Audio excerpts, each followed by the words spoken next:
Ladies and gentlemen, good day and welcome to Apex Frozen Foods Limited Q3 and 9 months FY23 earnings conference call.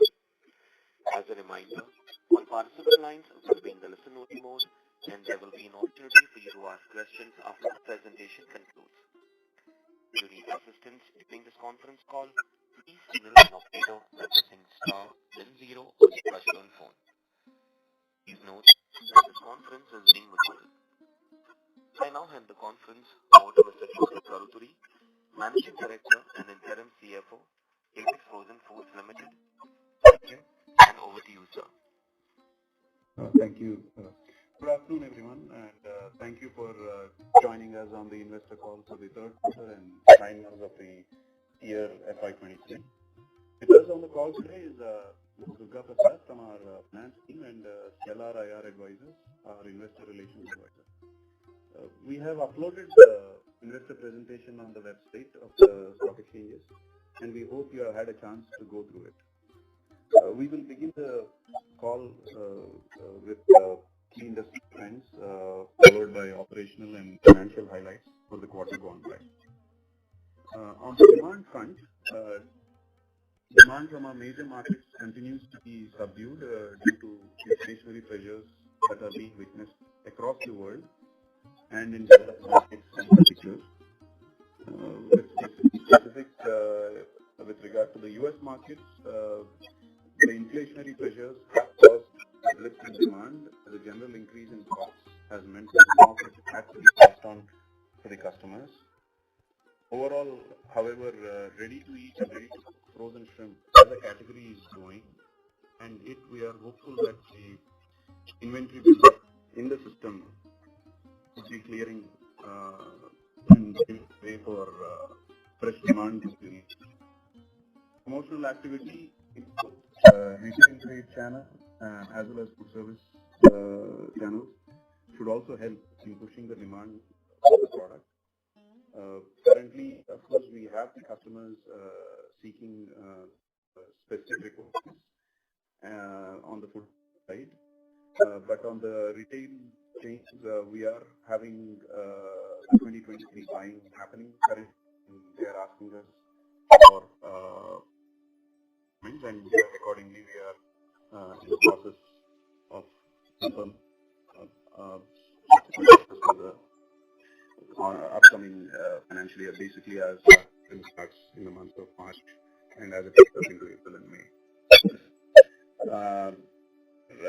Currently having a good on retail segment. Sorry to interrupt you. Yeah. Sir, you're losing your audio. Participants will be connected while we rejoin the management to the call.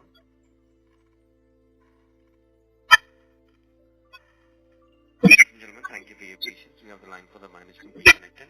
So you may go ahead. Thank you. I'm very sorry. I apologize for the disruption.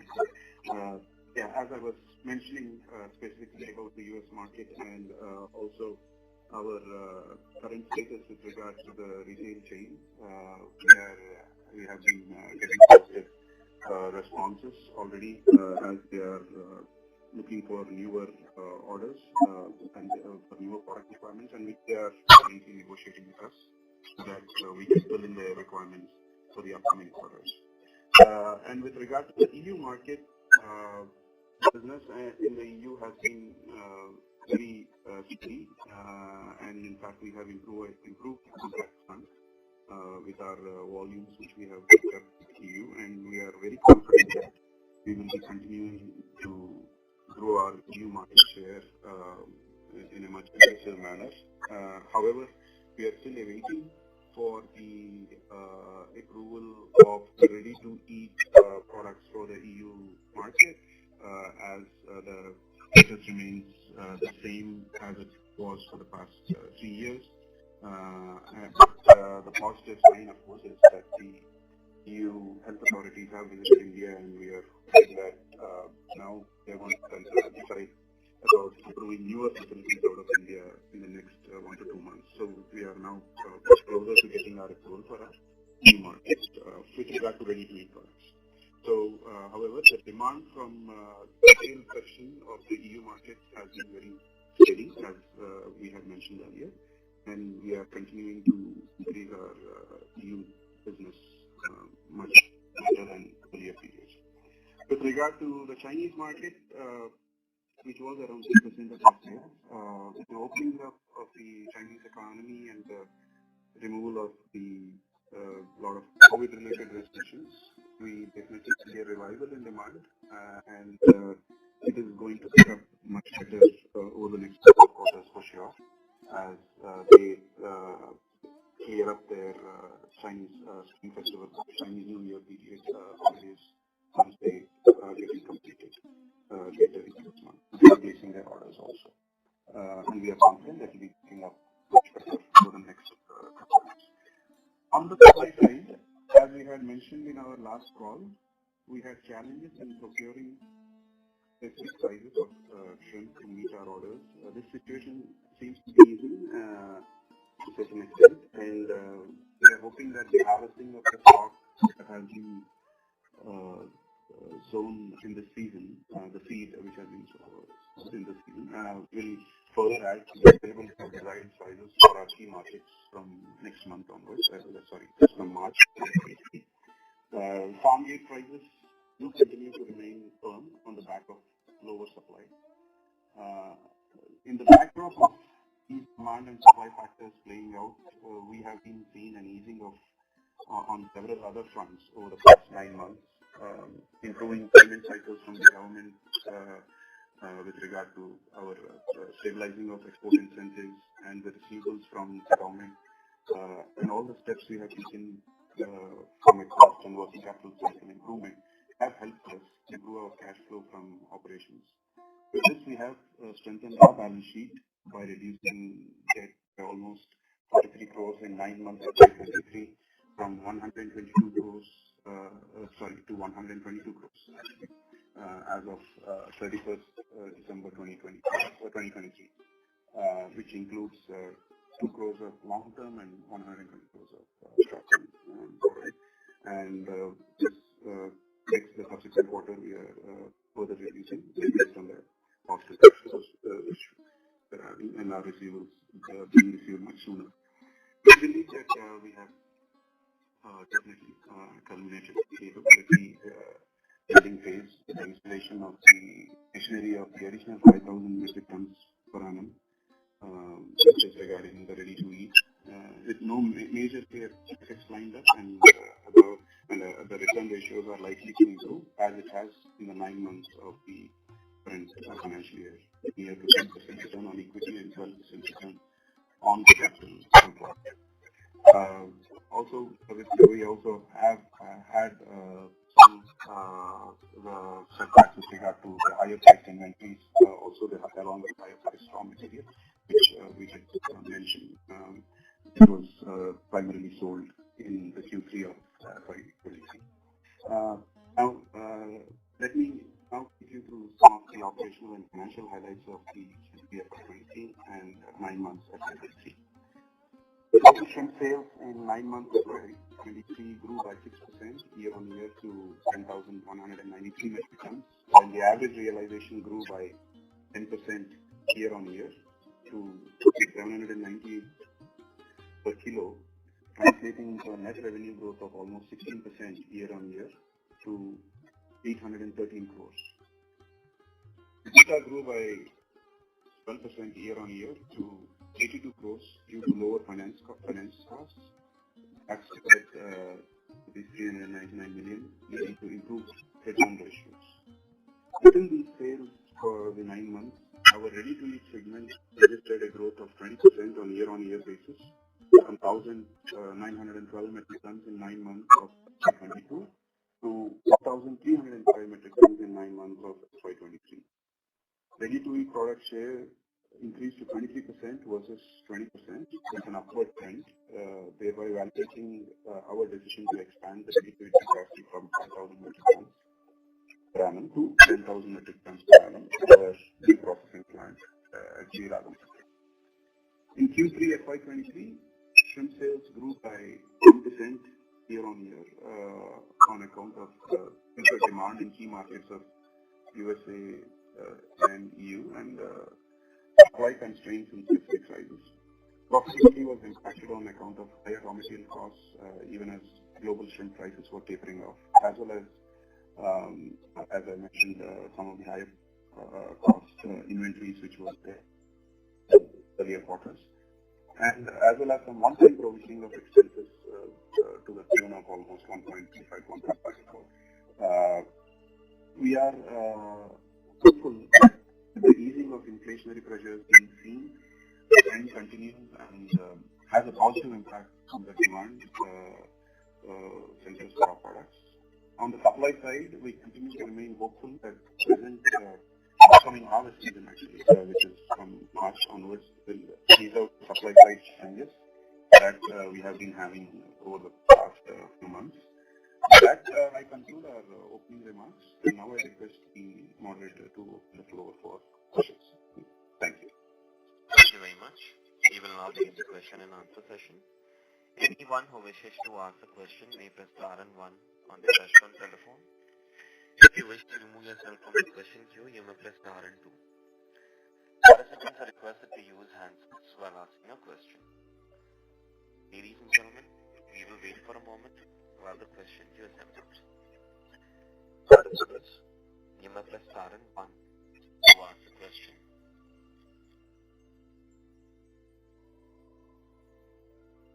The first question is from the line of Dinesh Kashyap from Invest Asset Management. Please go ahead.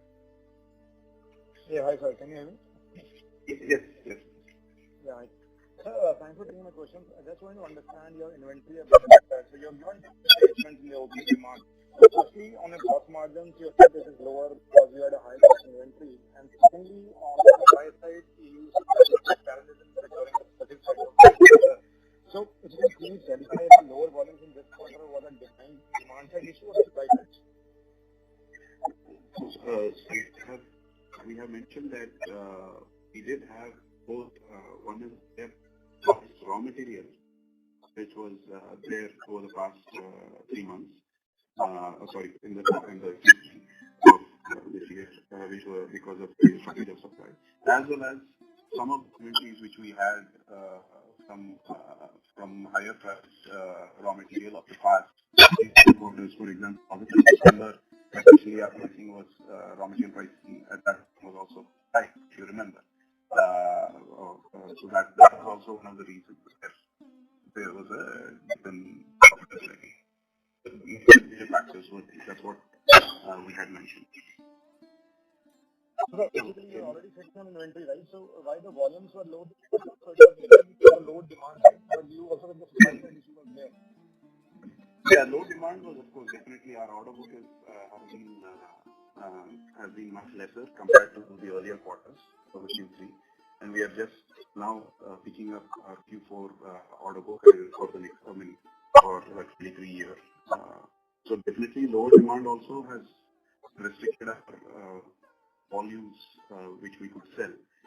At the same time, as you would know, that we procure our products which are not feasible from our existing inventories, procure them from the market on a regular basis. Yeah, so not every product in the inventory is good to go for the specific orders which are received by the customers as we provide them for different times of the year. Got it. Secondly, sir, I think the ratio of your RT products has fallen in this quarter, which has led to your lower realization. So I wanted to understand that your new plant still not got the EU clearance, right? And you have already increased capacity to 500 to 1,000 tons. So how are we going to utilize it? Because you said the US demand is weak and EU is still going strong. But EU is not have approval to sell, right? So how are you going to utilize this capacity? So Q3 ready RT sales has been a bit lower, more because we couldn't really do the production because of we also have down periods. Sorry to interrupt you. Sorry to interrupt you. So once again, we are losing the audio. Hello, can you hear me now? Your voice is breaking. Yeah, sorry. Yes, sir. Hello? So we can hear you, but then your voice is bad. Yeah. Dipesh, could you hear me? Yes, sir, please go ahead. As I was saying, with regard to the RT, we definitely had a fact, clearly it's a fact that since we are adding the second line, we had to shut down the facility also for some period. So that also definitely impacted our capacity of RT products during the period, as you cannot do stations of production lines in existing facility while the production is being done.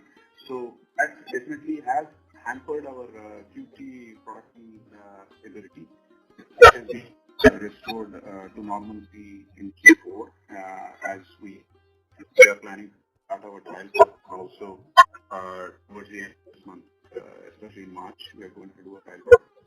Now, with regard to where these products are going to go to, we are still having a major bet on the US market, but definitely when the EU approval fully are received by us by April or we are expecting it to be completed because it is recently, as I mentioned in the opening remarks.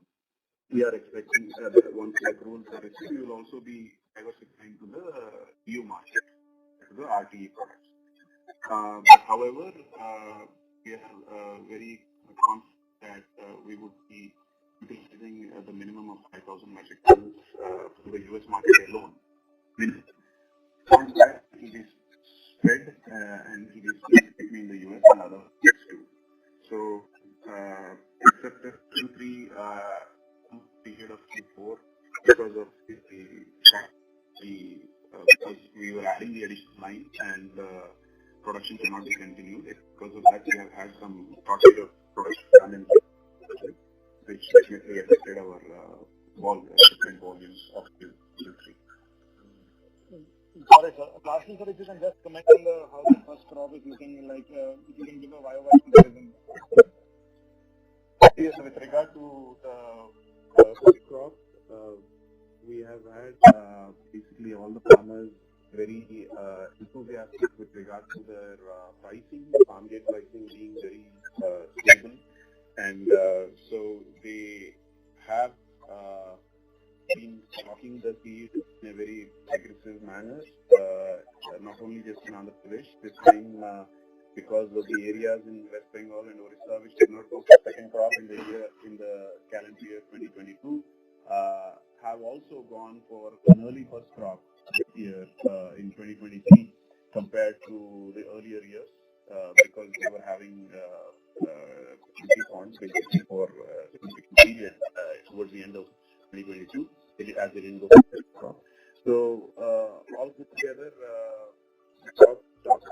something-wise, it has definitely been in a very good way by all the farmers because they are encouraged by the stable pricing which is there, not only in the state of Andhra Pradesh but across India.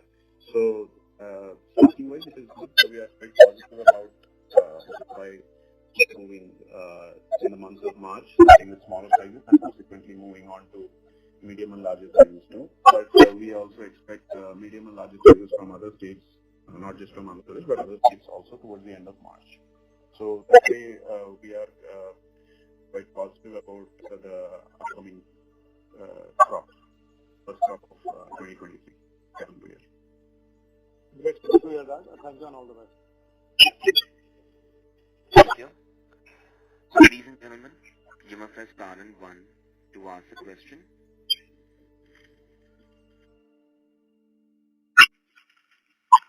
Participants, you must press star and 1 to ask a question.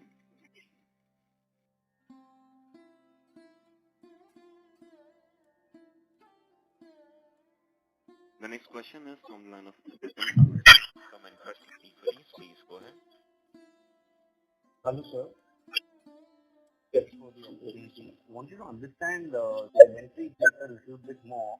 So currently we would be sitting on about 200 crores, by the end of Q3 we would be sitting on 200 crores of inventory, if I'm not wrong? No, the inventory has been reduced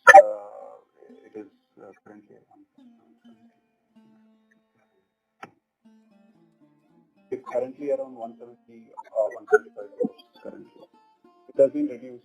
In fact, a good chunk of inventory has been utilized for the business during Q3 especially, and we are continuing to utilize the remaining inventory to in the current quarter as well as we want to bring it down significantly before the season starts in calendar year 23.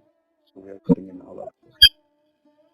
Okay, so by Q1 you are expecting exhaustion of the inventory, if I'm not wrong. Q1 Yes, expectation. we are definitely, especially the older products and the higher price products. Earlier. So any write-downs on this inventory because the correction in the global shrimp prices? No, we have not done any write-downs. Okay. Because they are done at cost, and of course they are valued at cost or at sale price, whichever is lower. So definitely there could be some items which could be of based on whichever is lowest on actually. Be based on net realizable value only. Taking into consideration.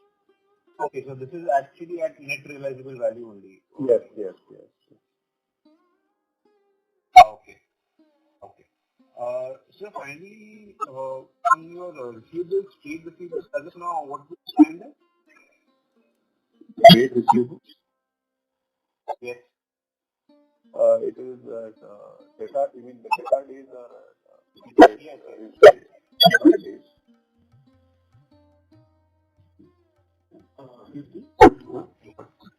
35 days.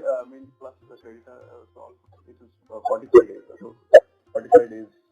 Sorry. Okay, got it, sir. So what absolute amount outstanding with debtors? Receivable from debtors? The actual amount with regard to the receivables on the debtors one. Yeah, just a minute.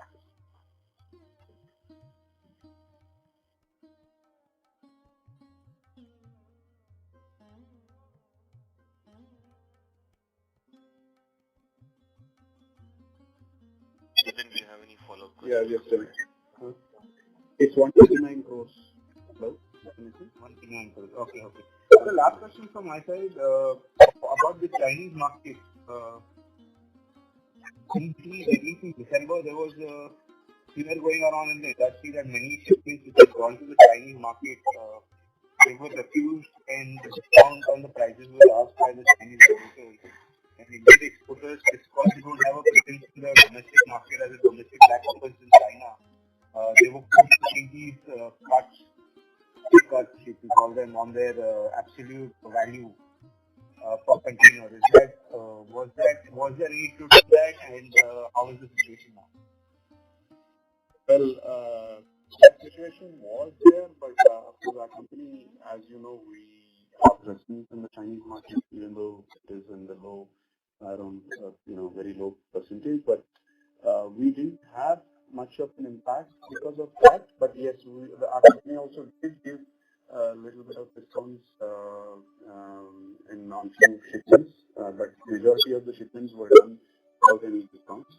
And subsequently, the business is resumed to normalcy, and currently the Chinese importers are continuing to buy at the current market prices without any issues or problems with regard to receiving of shipments and paying of payments. As far as over the past, since January or towards the end of December, there's not been any issue. The issue which you are referring to is more pertaining to the middle of Q3 and early part of Q3, which was the fact. Our company did not get much affected with regard to the customers with whom we are dealing with. Understood, sir. Understood. Thank you so much, sir. Thank you. Participants, you must press star and 1 to ask the question. Next question is from the line of Ronak from Q3 Securities. Please go ahead. Yeah, sir. Thanks for the opportunity. My specific question is regarding you have said that the target prices are increasing, whereas we can see that the international prices are still weak. So can you give some guidance on the gross margins in upcoming quarter two or in mid to long term, how you are seeing that? Any ballpark numbers, sir? Actually, the farm gate prices have increased from a very low when it went to a very low pricing towards the end of Q3 and early quarter 4, but that has stabilized. So what we meant was that the pricing of the farm gate pricing was not significantly increasing based on, of course, there is a marginal difference between what the international pricing is on some products. So this is the time where it makes sense for companies like us to focus more on,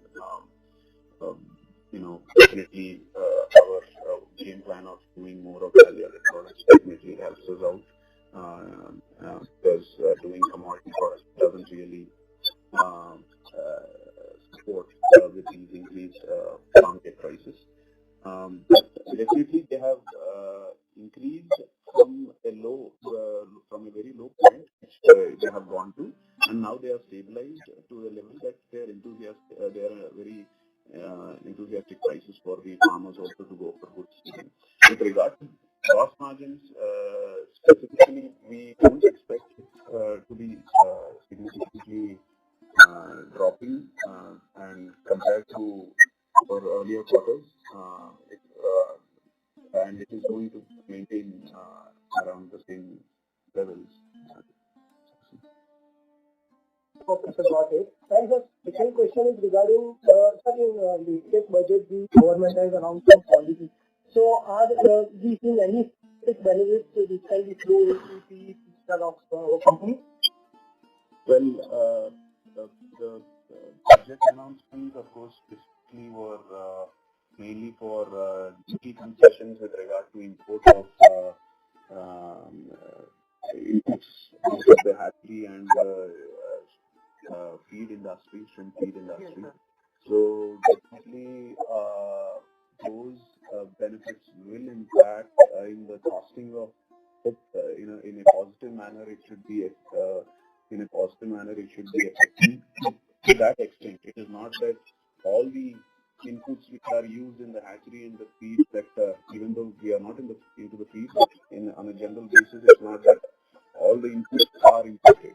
It's not that the reduction in duties will have a major impact, but definitely to that extent of the usage of those feeds, or sorry, the fish meal or the full meal which is imported from overseas, to the extent of their usage, definitely it will help in reducing the cost of the feed and the seed.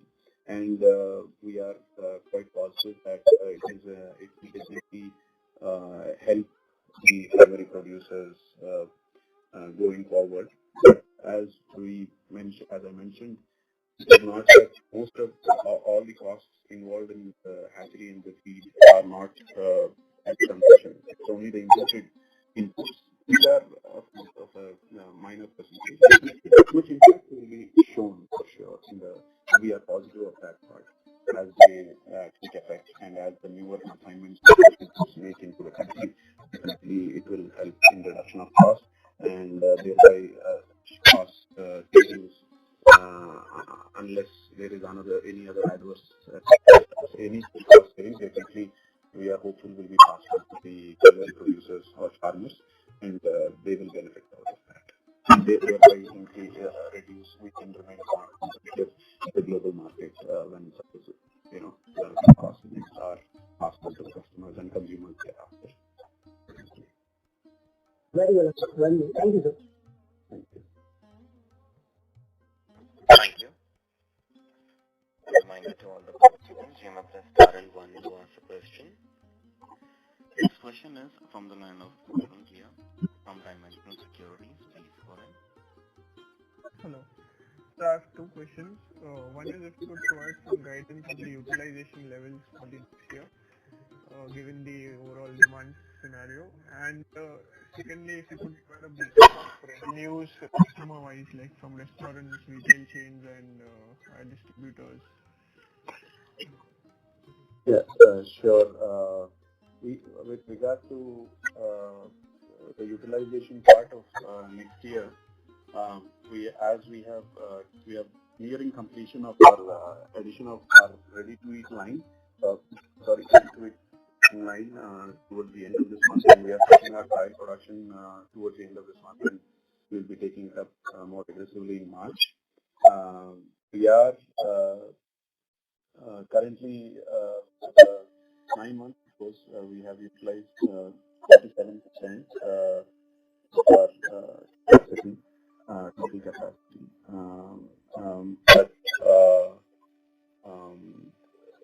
the thing is, now with this added line, we are quite positive that we will be focused more on ready-to-eat products, and we will be utilizing a much higher rate of the ready-to-eat capacity of 10,000 metric tons, which will be completely available from the middle, or rather, let us say, for the beginning of the financial year FY24.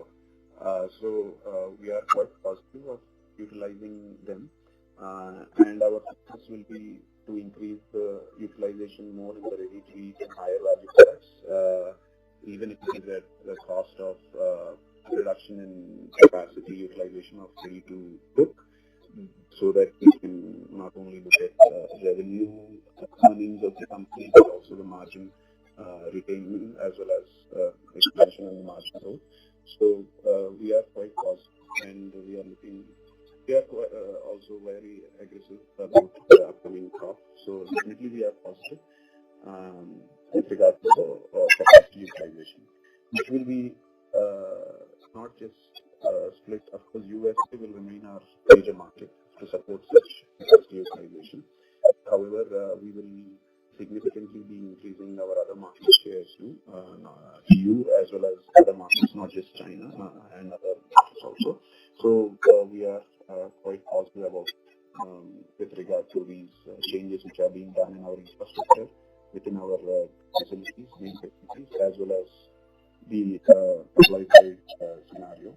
Of course, completely supported by the customers, our existing customers, as well as newer customers, which we are bringing them on board from other markets too, which we are expecting them to conduct business with us within the next 1 to 2 months, which we are quite positive. So overall, ready-to-eat, we are very confident that we would be looking at between 60 to 60% minimum in the first 6 months, and we will want to push it up to 75% of utilization on ready-to-eat alone for FY24 especially.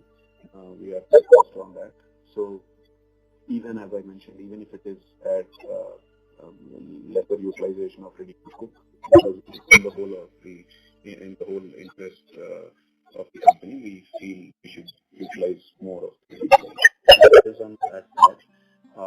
But with regard to your second question was also on the, I think, Customer-wise. Customer-wise, major market share was from the US, as you know.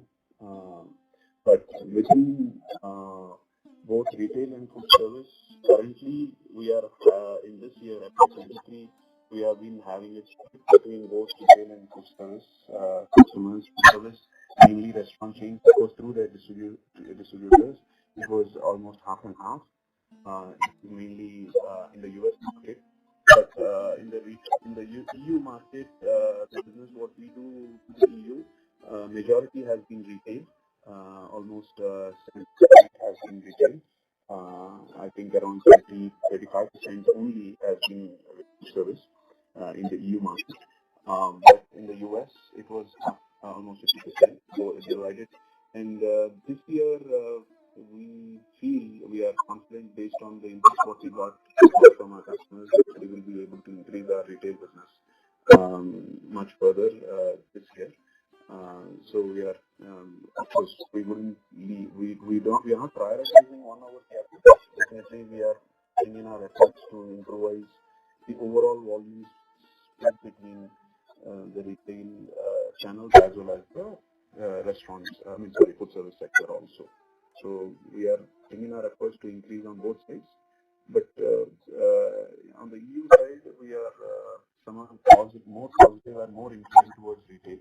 As you know, markets like China, it's all commodity based. It mostly goes into distribution. But the US, we are bringing efforts for both.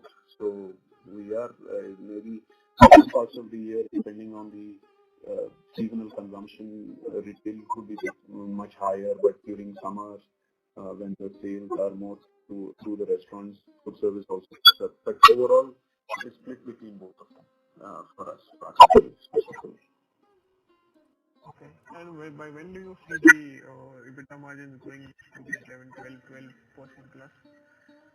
Well, as we increase our production capacity, utilization of our production capacity, and as we see the demand also picking up, especially, and we are very confident that the inventories which have been definitely high in number at the destination and as they are being consumed, we are quite positive for the summer, upcoming summer.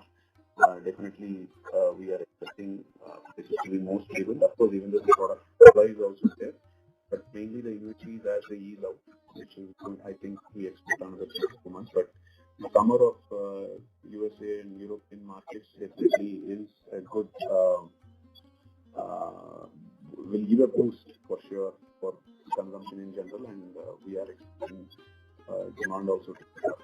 Thereby, as the pricing also goes up, and since our company is specifically focused on the ready-to-eat and higher value products, we are pretty confident in the middle of next year we should be able to do it as we push more of those products. So we are expecting that, and as we focus more on that, I'm pretty confident we can maintain it on the overall average margins, like you said.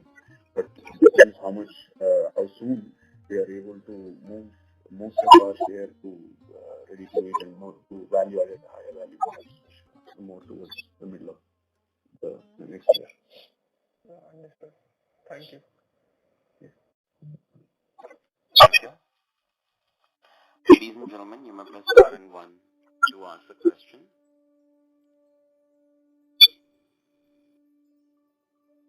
The next question is from the line of Bala Murli, individual investor.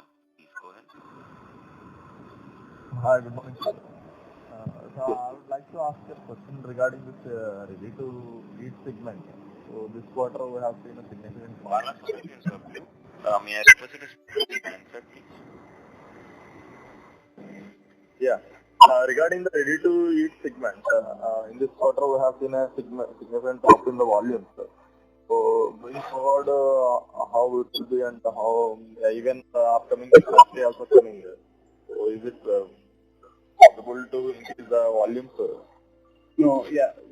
In this quarter, the ready-to-eat volume was mainly reduced, which we had explained to the earlier callers also, is mainly because of the shutting down of the capacity of the company for a period towards the end of Q3 as well as start of Q4, because we were expanding our line of ready-to-eat. We cannot be running the existing facility while the expansion was happening, so because of safety norms and to maintain hygiene in the production. So we had to shut it down, and this is one of the reasons why we could not really produce ready-to-eat products in a significant manner in Q3. But we see it definitely increasing now in Q4 as things start all set up, and definitely will be increasing from Q4 and Q5. We should be doing much more than what we did. I'm very sorry. Q1 of 2024, we are very confident that we are going to much more traction than what we did in Q1 of 2023 for sure. So we are going to increase utilizing both the total capacity of 10,000 metric tons when it is available, completely available towards the in the month of March. It's a small follow-up on that, sir. So in the at the beginning of the Q4, the existing capacity was under down. So is it operational now? Yeah, it is. Now it is operational. As I said, towards the end of Q3 and beginning of Q4, we have had to do partial shutdown as the new capacity was being installed. So that definitely created a handicap for some period with regard to ready-to-eat production. That is one of the primary reasons where our ready-to-eat products sales and even the production also got a little bit handicapped. So that's been restored. And this quarter, we are getting it back to normalcy. So it is restored. And towards the end of this quarter, in March, we will have capacity 5,000 to 10,000 available. That's very helpful, sir. And one more thing, could you please quantify the margins for the ready-to-eat and ready-to-cook? What can be the difference? And what if you can provide individual margins, so it will be helpful. No, yeah, but on an average, we look at it approximately in a normal case, it would be between anywhere between 50 cents to $1 per kilo. In subdued demand, maybe even if it comes down, it is around 25 to 30 cents per kilo minimum. Difference will be there between ready to cook and ready to eat. So at any given point of time, we have around 50 cents per kilo difference on an average. So because it includes multiple prices, but on an average, if we see as a standard thumb rule, 50 cents US, 50 cents per kilo additional margin. Yeah, thank you, sir. And one more thing on this subsidy, import duty which was reduced on the feed raw material. So it is mainly beneficial and it will be absorbed with the primary producer and it's beneficial to them. Is it we can also have any benefits from that by having some? Yeah, when it is benefiting the primary producer, it is definitely encouraging them to look at good farming and also increasing the production, hopefully, and that definitely helps the company also in one way so that it will have stable supply situation. And regarding the supply, sir, as I see on the ground, most of the primary producers aborted this farming recently because of this lower prices of shrimp and higher feed cost. How is it now on ground? The farm prices have stabilized, they have increased, the farm prices are very encouraging to the farmers and they have been stocking good the past 45 days. They're continuing to stock even as we speak. So, and from all across all states, not just Andhra Pradesh, but Bengal, everywhere they have been doing it. As I said, the current pricing is very stable and has been encouraging for the primary producers or the farmers to go stocking. And lastly, on this incremental revenue from this 5,000 ton additional capacity for ready to cook, could you please any guidance on that? The incremental revenue for as a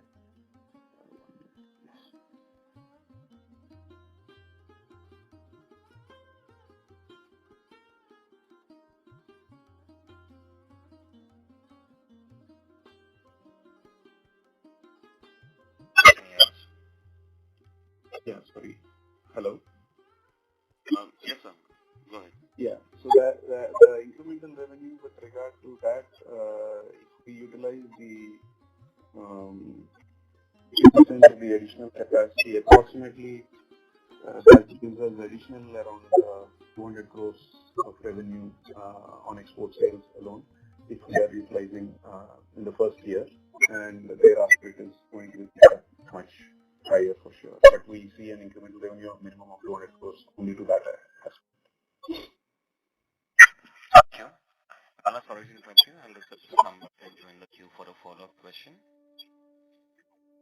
Ladies and gentlemen, you must have star and one to ask the question. The next question is from the line of Lokesh Maru from Nippon India Mutual Fund. Please go ahead. Thank you. Hi, sir.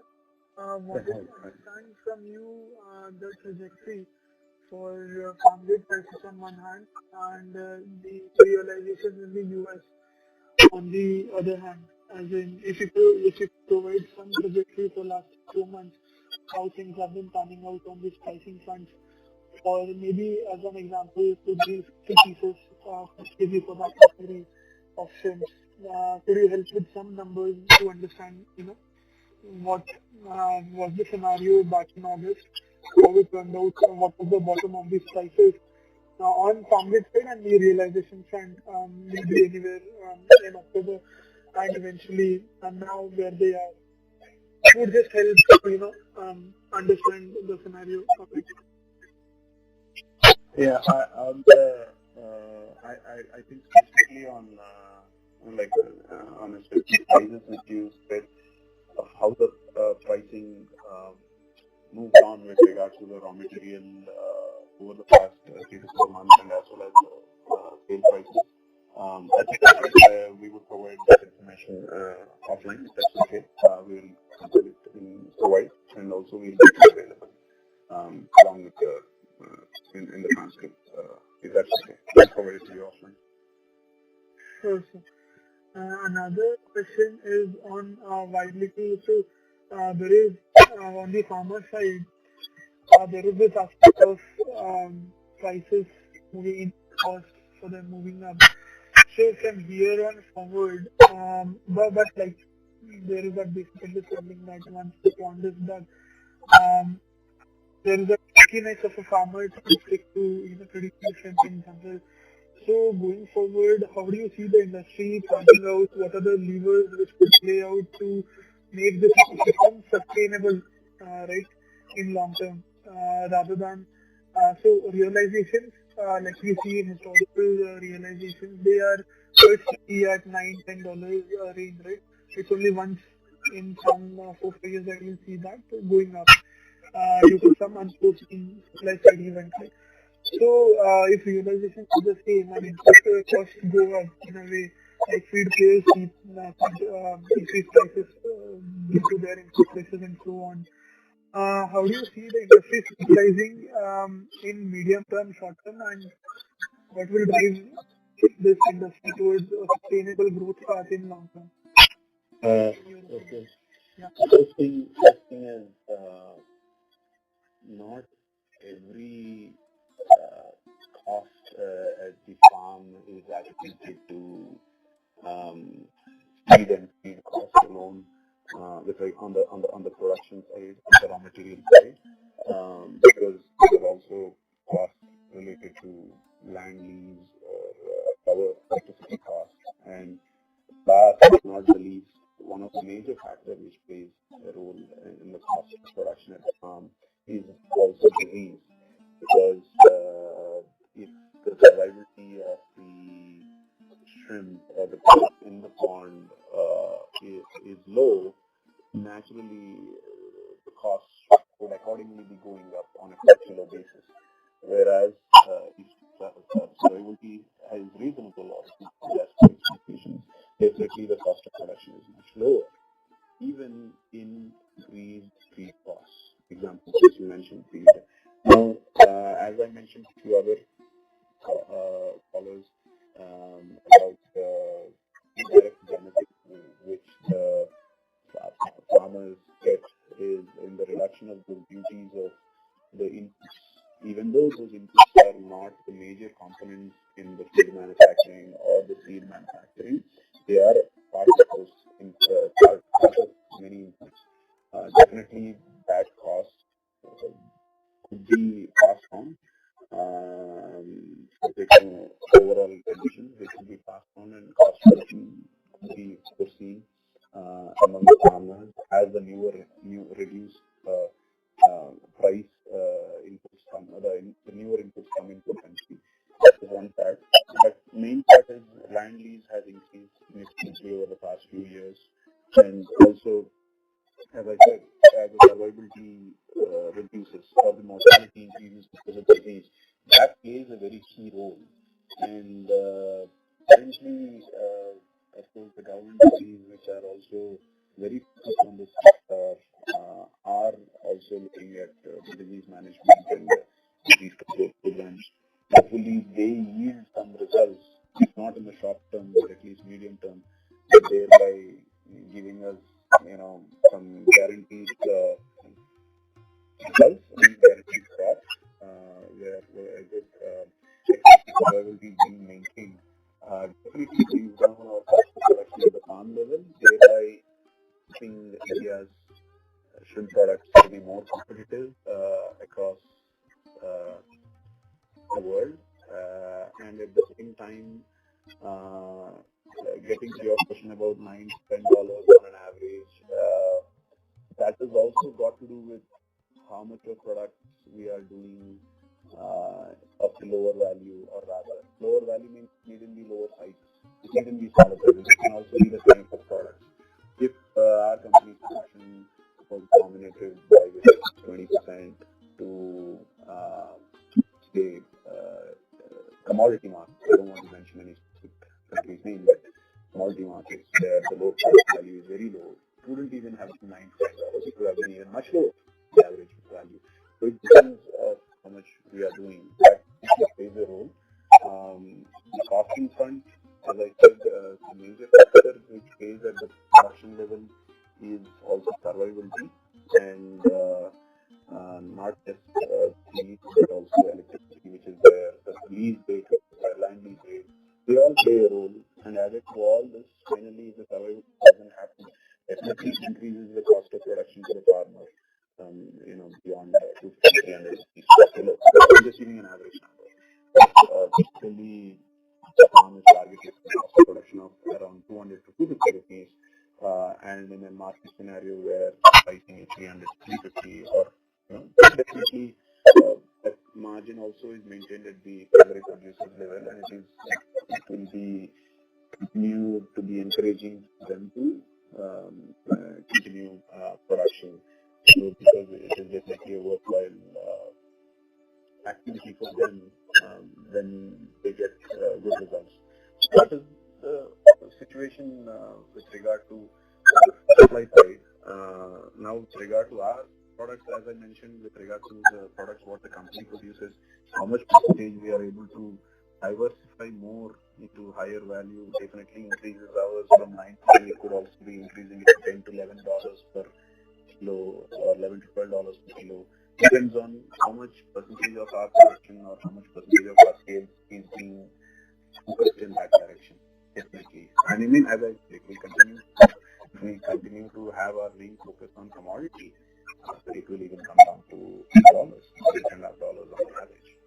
The more we do, definitely we are going to increase our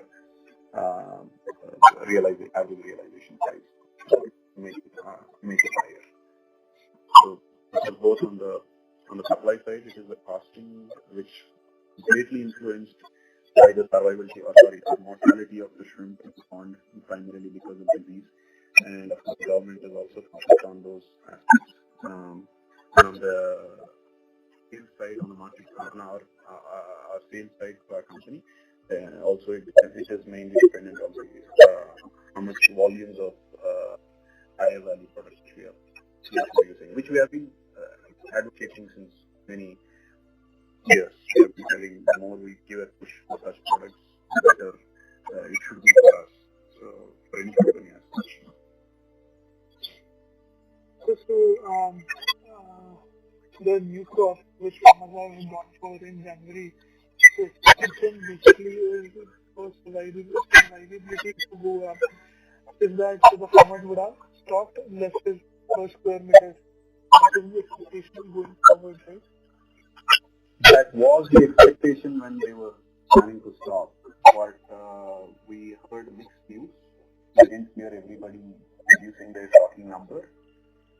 We have heard mixed news from different areas.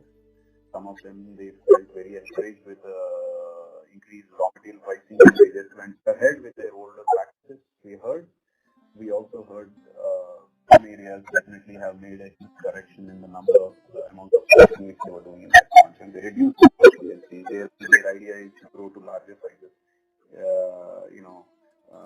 and rather have low biomass and lesser risk and lesser cost, and thereby, have a better survivability. But yeah, it depends on area, different areas.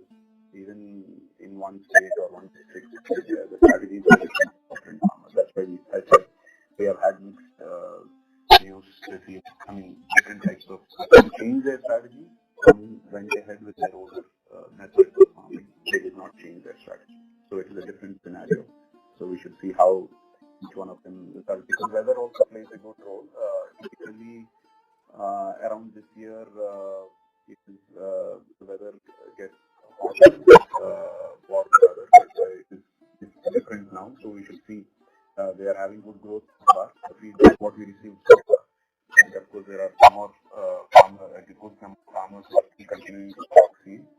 We should see how they would be treated with the weather, especially in the month of March and April. We should see how it goes.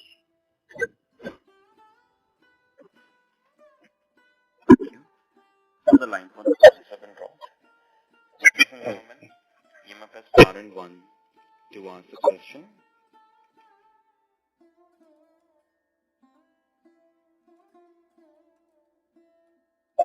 A reminder to all the participants, you may press star and 1 to ask a question.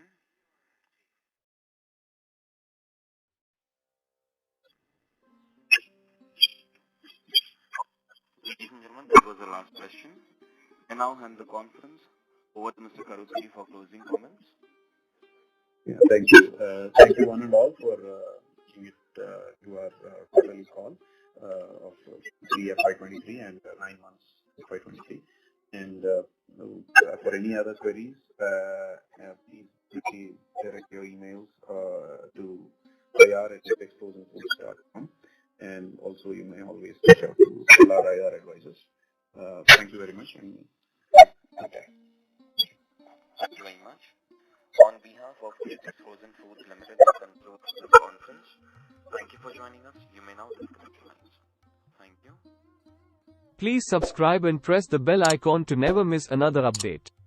Please like, share and comment.